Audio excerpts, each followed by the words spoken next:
하지만 유진은 놀이가 생각처럼 이루어지지 않자 길을 가던 또 다른 여자를 자신의 놀잇감으로 바꾸었고 그는 쾌락을 위해 그 여자를 죽여 돌아갈 수 없는 강을 건너고 맙니다. 더 끔찍한 사실은 그 모습을 어머니가 목격하는데요. 쾌락을 위한 살인은 결국 어머니까지 죽이게 된 비극의 방아쇠가 되었죠. 망각은 궁극의 거짓말이다. 나 자신에게 할 수 있는 완벽한 것이시다. 내 머리가 내놓을 수 있는 마지막 패이기도 하다. 어젯밤 나는 멀쩡한 정신으로 감당할 수 없는 일을 저질렀고 해결책으로 망각을 택했으며 내 자신에게 속아 바보짓을 하며 하루를 보낸 셈이었다. 유진은 어머니를 죽이고 스스로를 보호하기 위한 방법 중 망각을 선택한 겁니다. 그런데 여기에서 흥미로운 점은 사이코패스들이 말하는 망각과 우리가 생각하는 망각이 꽤 다르다는 거죠. 사이코패스들은 잊으면 안 되는 것들을 잘 잊습니다. 예를 들어서 지난주에 내가 중국집에서 짜장면을 맛있게 먹었다고 가정해 보겠습니다. 짜장면을 먹을 때 보통 어떤 걸 기억하나요? 당연히 짜장면의 맛이죠.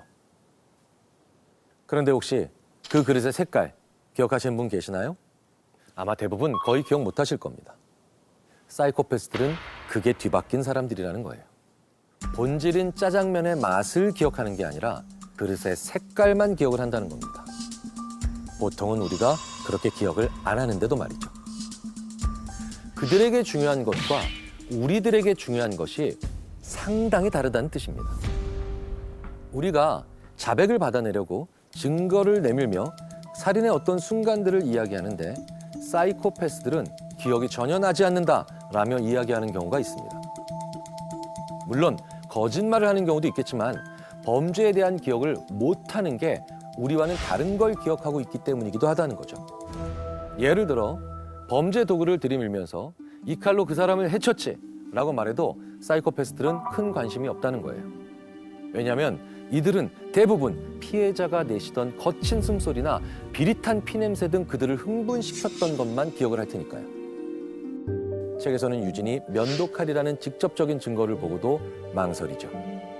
정말 내가 그랬는지 아닌지. 면도칼로 다시 그날의 범행을 그대로 재현하자 그날의 기억이 그제서야 떠오릅니다. 유진도 범행 도구보다는 살인을 했던 손끝의 기억만이 뇌리 속에 남아 있었던 거죠.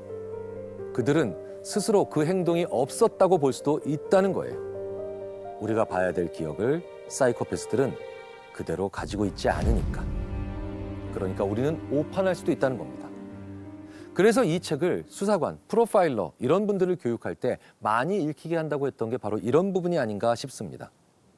우리가 봤을 거라고 가정하고 그걸 건드려봤자 소용이 없다고 생각해서 그들이 어떤 다른 감각을 가지고 있는지 느껴보게 하기 위해 이 책을 권유하는 게 아닐까라는 게 제 생각입니다. 즉, 이 책이 사이코패스를 완벽하게 정리해 놔서가 아니라 사이코패스의 심리적인 그 중요한 특징을 미묘하게 잘 보여줬다는 거죠.